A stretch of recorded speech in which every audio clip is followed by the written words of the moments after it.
Howdy homies, James Finnerty here with Rewind Electric, and I've got my robot, and I've got my Topo Chico, and I've got some mail on my dirty bench here.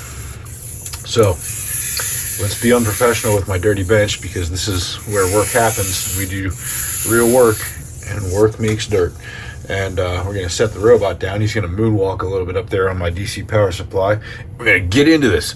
Let's get the easy things out of the way first. Okay. I think I know what these are.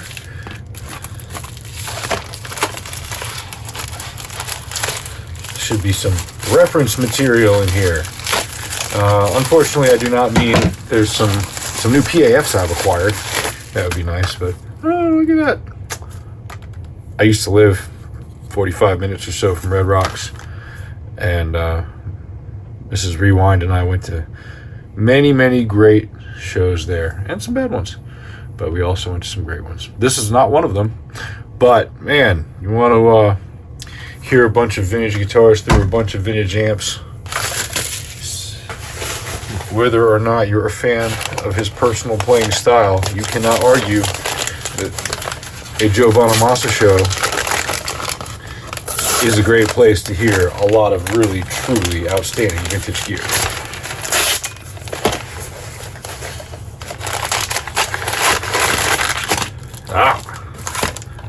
And another place to hear some truly outstanding vintage gear is a 1980 ZZ Top show.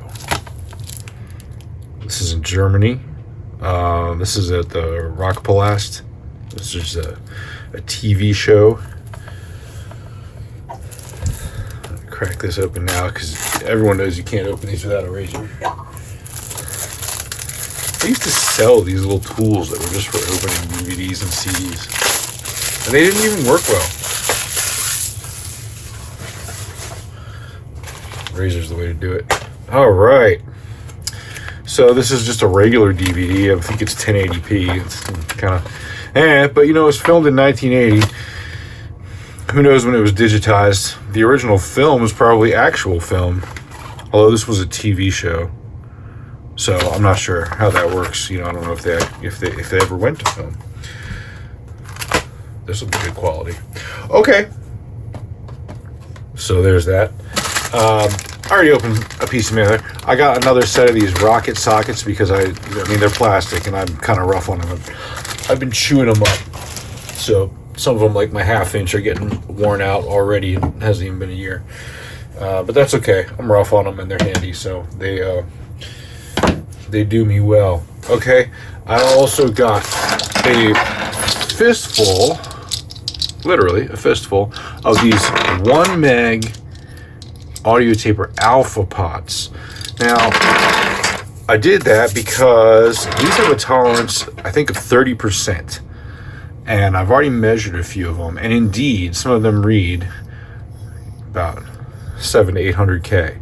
Some of them read 1.25 megs. So that's expected. But those 700 or 800K ones, especially the lower, you know, the 700s, those could be very nice in a Les Paul if the taper's good. These feel a little stiff. I also got them because they have the aluminum bushing and shaft, although this is a solid shaft. I could not find a fine splined, solid aluminum shaft alpha pot. I could only find alpha pots that were splined and split that were either brass, like the ones that are Central Lab branded. If you see WD Music selling those, they are alpha pots. I have some on the way. I haven't tried them yet. And they have a brass shaft and bushing, which is not true to the original Central Labs. And but they are fine splined. Now, I see other WDs out there that have aluminum shaft and bushing that are split knurled.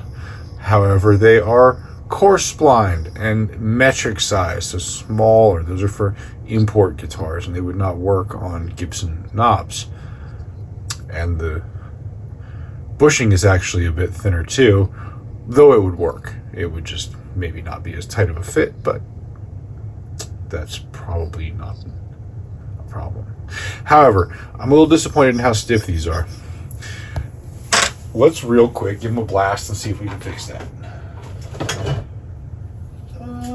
I don't have a little red hose for that. Oh, I don't know. Oh, I was going to borrow it from this and the whole head came off. Whoops. All right. Maybe it's a sign. You know what? I'm not going to use the deoxit here. I'm going to fire up the meter because I want to use one. I want to test one that I'm not going to use. So my benchtop multimeter does take a minute to boot up. It's harnessing the power of the universe to do amazing measurements. Okay, it's on.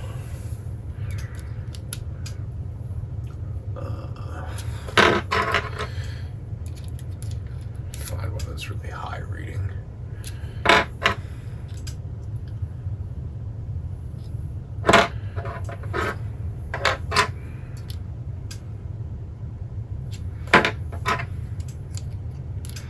Fortunately, most of these are kind of low reading, which is actually that one's a little high.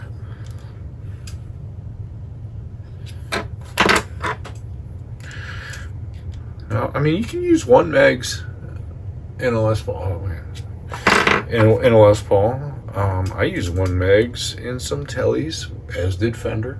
Okay, I'm just gonna use this one. They're really a little bright. And you think, well, brighter better, right? You're giving up resonance. You're losing something with that. You know what's funny is like, and I'm totally guilty of this, but it's the same group of us that are like, you want high reading pots in your Les Paul. Also, keep all your knobs at 7 or below. Both things are true to me.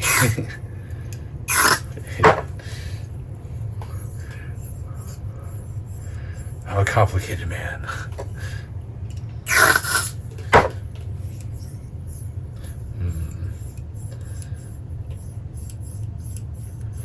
It's loosening up a little. It's wasting all my deoxit. Okay, now it's loosening up. Okay, hey, yeah. I can work with this.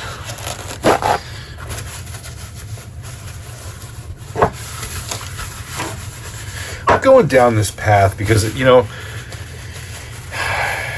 now that not now, I mean, I have, but I've got some guitars that are stuffed with central labs. Now I have more guitars that are stuffed with central labs. And I have guitars that have CTS pots in them also. And my Bartlett came with Bourne's pots. And as I cycle through different guitars here, okay, that feels nice and loose. So I blew out all the grease, and that does feel pretty good. If I had used the contact cleaner, it might have done better. Okay, the story was, I prefer the looser feel of the Central Labs, but the Bourne's pots that have that looser feel, I don't really care for. They don't tend to have the other features I like, such as quality and longevity. There's a good one to start with. They don't seem to have that. And that's kind of important, you know? Especially if I'm going to sell them. Even if I were to accept it, I'll just change my pots regularly. Customers won't accept that. Okay, so that's promising. That's promising. What I'll probably do, what I'll have to do, is swap the shaft on these with the shaft of those Centralab branded alphas from WD, because those are the only alpha pots that I know of that have a fine spline US American knob fitting shaft, split knurled shaft. If you know of another alpha pot that has a US fine splined split knurled shaft that is aluminum, please let me know. So I'm going to take 2 pots and put the parts together and make one that I like, ideally. We'll know when those get here. They're not here yet. They'll be here sometime this week. Okay, some other things that I got. Some real 1959 thumb wheels. And you know what? They don't look anything like any of the replica ones that I've got, and we've shown some. Now, these are different on the top and bottom, but they don't have a hard chamfer on one side, like some of the others we've looked at. And they don't have exaggerated tooling marks. They're just, you know, they were cut off. And then they were polished on the side that was going to show. Pretty standard among Gibson hardware, actually, those things.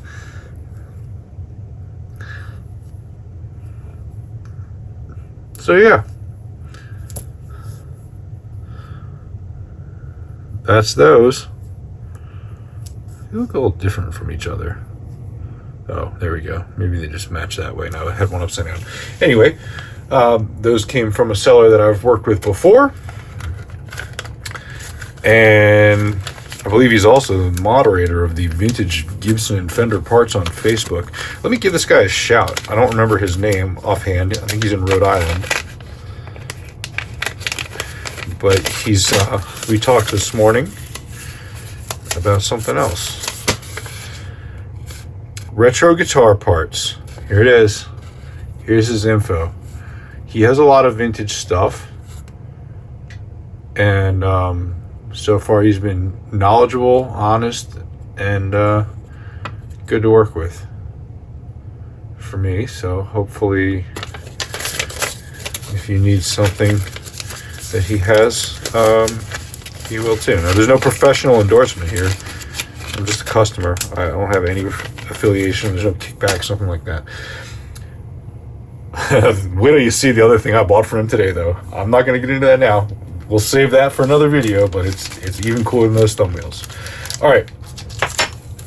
Some other hardware I got from my good friend Mark Bishop at Mark's Guitar Loft. I got some true vintage pieces here, a poker chip, and a jack plate. These are lightly aged. Let's have a look at them because they look great in the package. Let's have a look at them out of the package. All right. So for the longest time, you couldn't get a decent cream poker chip for Les Paul. They just did not exist.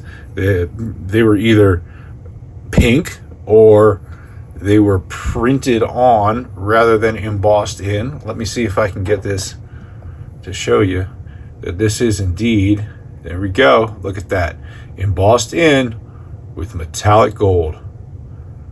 That looks great. Font is correct. Look at those R's. Look at the R in the treble and rhythm. Those are correct. That looks great, and I will be proud to use that. And I'm proud to give my man Mark a shout out and thank you for that, Mark. Jack plate, you can see it's got the little switchcraft washer indent there, and you know, this looks very realistic. This will be great to go onto a vintage guitar and look appropriate. And it's flexy enough that I can, it'll curve around. Let me zoom out a bit. Flexy enough that it'll, yeah, there we go. It'll curve around when I put it on the burst. Tighten it down. Very nice. I got something else from Mark, which I'm even more excited about. Feast your eyes upon this here, guys. I think we all know what that is. It's a stop tail. Check the detail on this. Look at that. That is not blocky and chunky. That is very nice. You want to see another one? Here's a DMC, no, what are they called? Area 59 by comparison.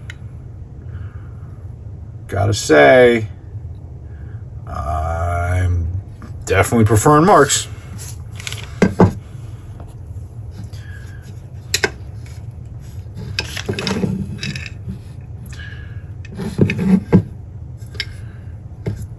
This is a lot smoother right here. It's a little pointy there. It's a little pointy there. A lot smoother here. Now, that difference right there versus right there, that's up to taste. The originals were a little bit different from one to the next, but this rounded over feature right here is nicer than on this one for sure. And I'm not going to pull this off because it's tightened down into my little aging jig there, but you can see the not sprue, what's it called, gate entrance to the mold there. Looks pretty good. This was plated after being machined versus the originals were machined after being plated right there. How about this one? Yeah, this one too. You're probably not going to find one that was machined after it was plated today, because the plating could, it's a weak point and it could flake off, although it's vintage correct to do that. And the reason was these were the same as the wraparound tailpiece, and so the string ball ends, as you can see, were made to go in this front side originally when Gibson made them in the 50s, and these holes were not widened to accommodate the ball ends of strings. They were left small. And there were also the set screws, the intonation screws there for setting the intonation.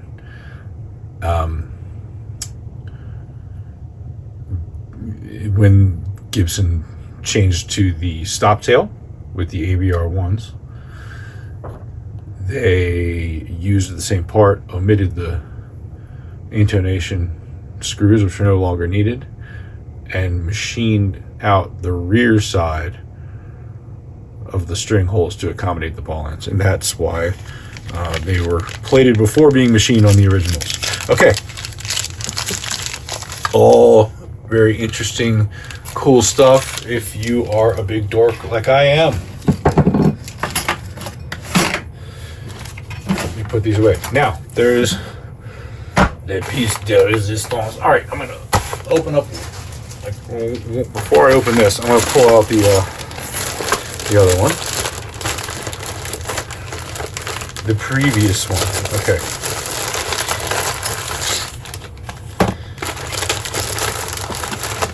And we'll revisit it real quick, and then we're going to do a little comparison. Okay, so here's the title of our show today. Is I received, let's open it all up, a Four Uncles bridge, and it was supposed to be NOS, and I think it is, but the plating was just bad. It's brown. You can see the copper through it. I have to take this off, and then the saddles are going to want to fall out, but it almost looks like it's like anodized in some places, or black nickel in others. Okay, and you see the color of that being wonky. It's very brown, copper color.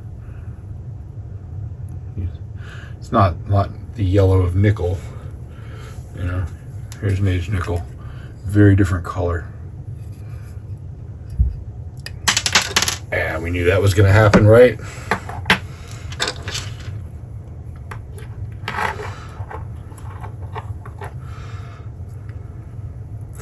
That's okay that they fall out. That's not vintage incorrect. Unfortunately, that's kind of how originals do. All right, and the thumb wheels. Also, come on, zoom in, focus. Same deal. These guys here, also very dark, very brown, very yellow and orange, coppery looking. Okay, so I sent photos, and they said they'd send another. So here's another. It's only taped up to cover up the information. It's a sealed package. Let's zoom out and you can see sealed package. Okay. Where's the actual folding over part? Yeah, it's in here. See? Still taped up with the shipping label. So, opening it up for the first time here.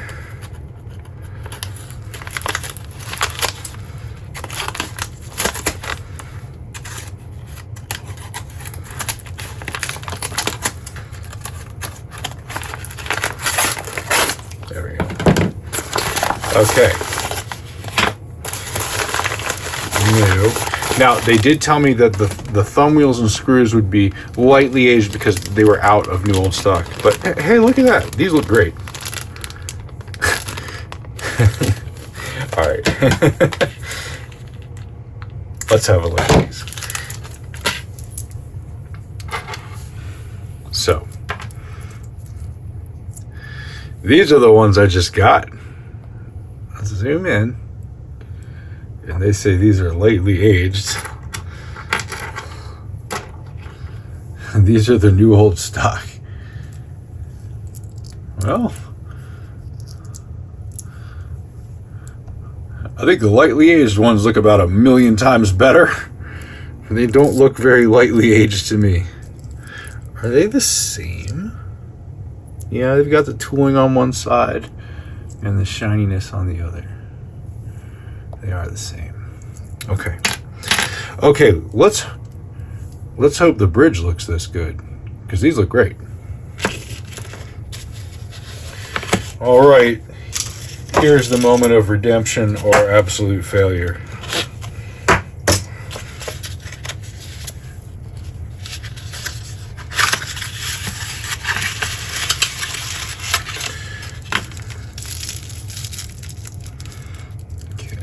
Fancy black and purple again.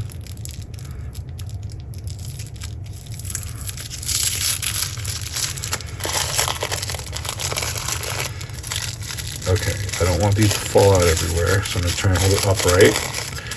Believe that I am holding it up. No, I'm not. I'm not holding this is upright. Okay. All right, here we go. Are we focused? All right. That's what I'm talking about. Okay, so clearly I had just gotten a bad one because this one looks great.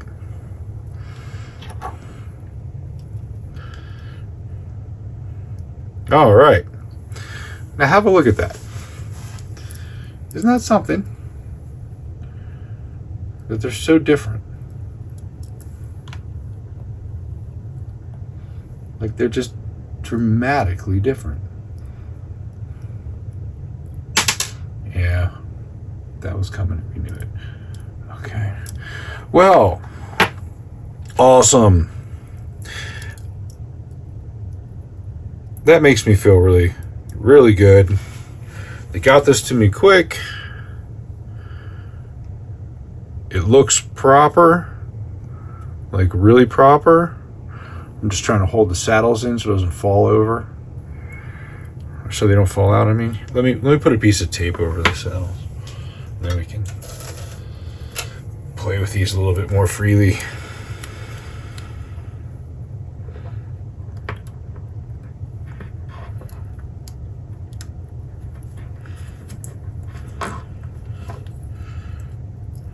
I don't want to cover up too much of the detail of it, but all right. And then I'll do the same on the other.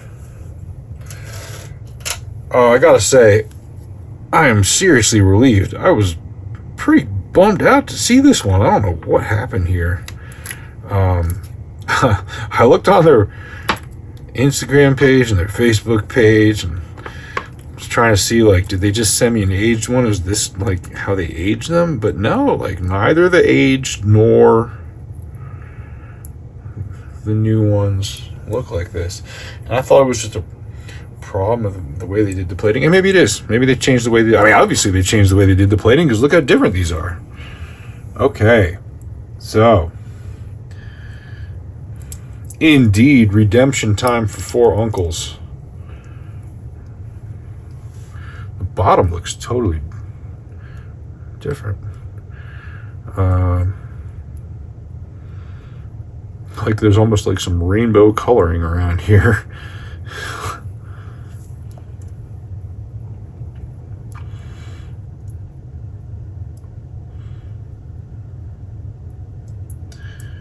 And of course those pull screws, extremely different.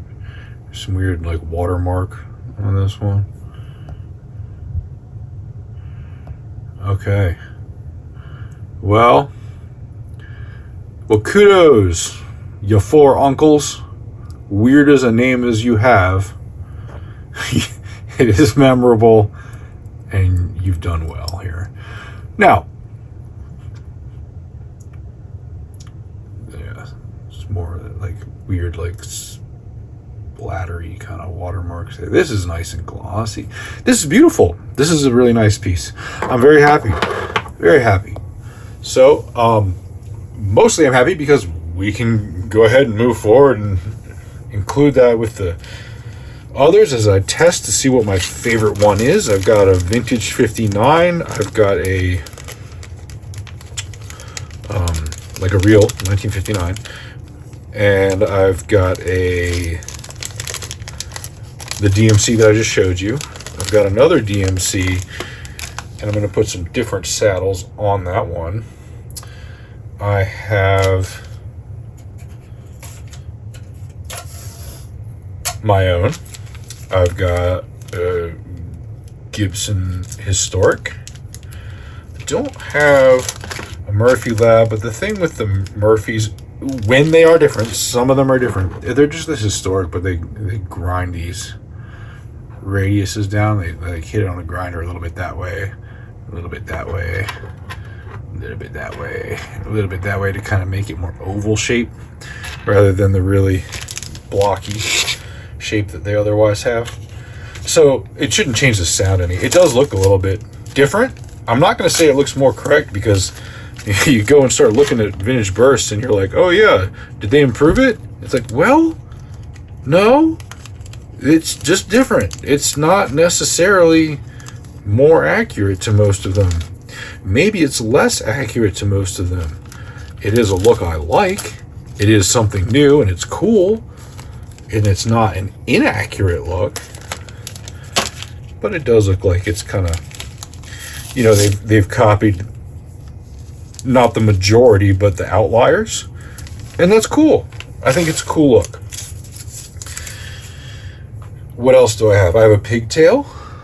I do not have a Cooper. I do have a Cooper tailpiece coming, and you would not believe what I had to go through to get it. We will talk about that another time. If I can get their bridge, I will. Can't buy it from them.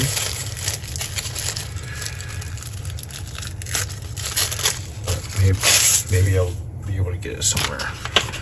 I need a little sleeve for that. That'll work. Well, I guess I'm not going to dox these up. I should probably take some photos of them to send as a comparison and say thank you. So, I think that covers everything for today. Mostly I wanted to show that. I had one more thing come in the mail. In case the video of this doesn't make it, I have this monster of a strap from ISG Special from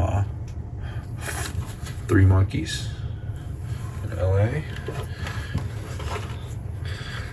And look at just look at this. This is a big strap. I didn't know it was quite so wide, but it gets thin down here. And that was kind of the idea for me, was that it would get small and thin as it gets closer to the guitar, and then be a little bit bigger on the shoulder to have a little bit of grip. So cool. I'm used to thin straps on Les Pauls, but I'm trying to rock the big strap on the SG. I have to do. It has this one weird thing here going on though. Kind of. I don't think I can zoom out enough to show that, but it looks like there's a snap there, but there's not. So this piece is flappy. I need to find something to hold that down. Maybe a piece of Velcro, maybe a piece of glue. But it's a groovy strap, and I like it.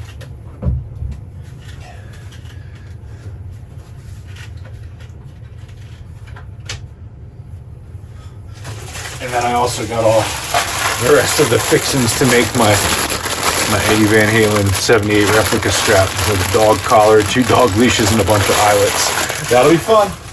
Okay. I got work to do, guys. We are all set. Thank you so much. See ya.